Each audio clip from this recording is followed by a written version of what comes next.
Alright, so I get home from work, and the internet is losing their mind over this image right here. The PS5 Pro is $700. That is a lot of money. I'm not going to dispute that fact. But I paid $560 for my PS5. It came with Thor Ragnarok, the game was $60. It had the disc drive, which was part of the reason it was the $500.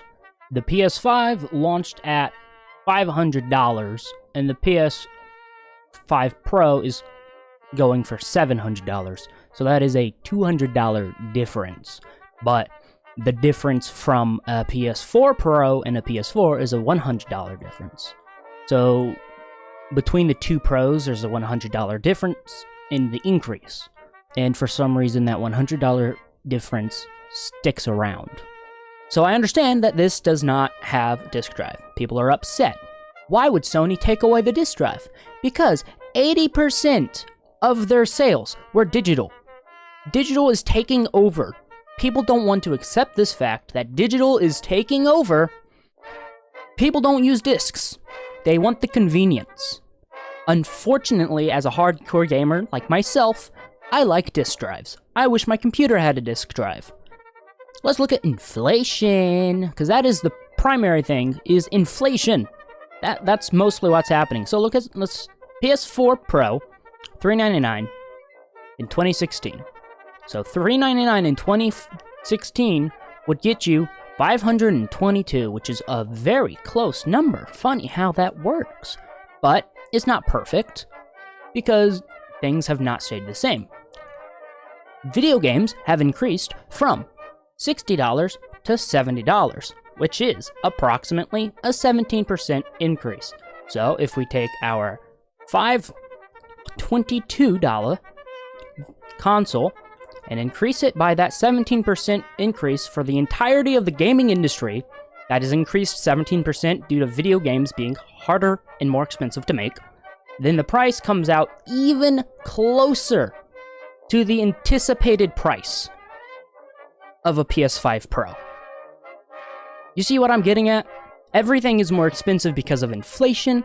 Video games are 17% more expensive, and I've seen a lot of people compare this being super expensive to the PS3 because it was very expensive, upwards to $599, which is a lot of money.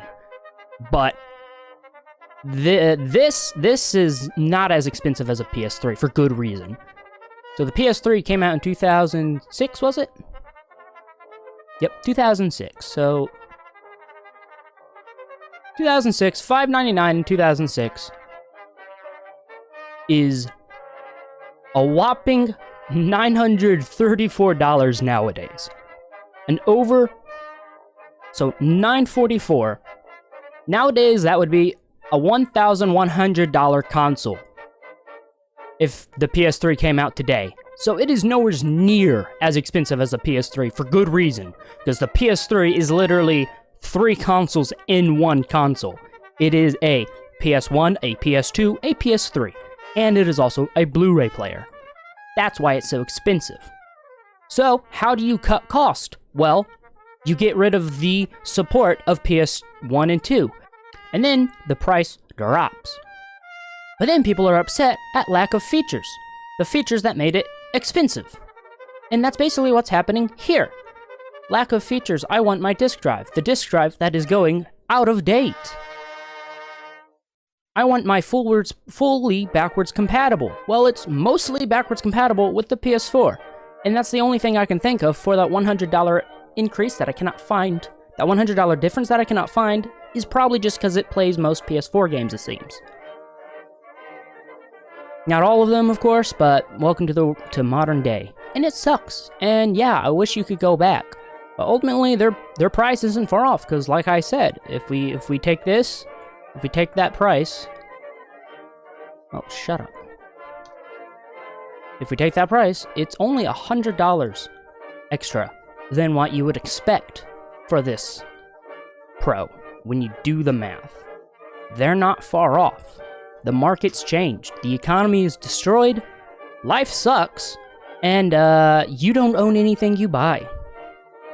Is it a lot of money? Hell yes. Is it worth it? God, no. But I see why it's that price. I understand the unfortunate things that have led to this $700 console. You cannot compare the price of a 2016 product to a 2024 product because inflation, COVID, the gaming market, it has all changed drastically. And one thing I do want to note while editing this, because someone's going to mention it, and that is vertical stand sold separately. That you can blame Apple for, which is create a problem, sell the solution. That's why they stole your headphone jack. That's why they take away features, is to sell you a solution, because it is profitable. Yet again, I do not like Sony's marketing, but unfortunately, they're leaning into what works. They are playing the game. That is what their job is to do, to play the game. It is your job as gamers to not buy it. It is your job to tell them what you do and do not want. We do not want this. Do not buy this. Don't send the wrong message.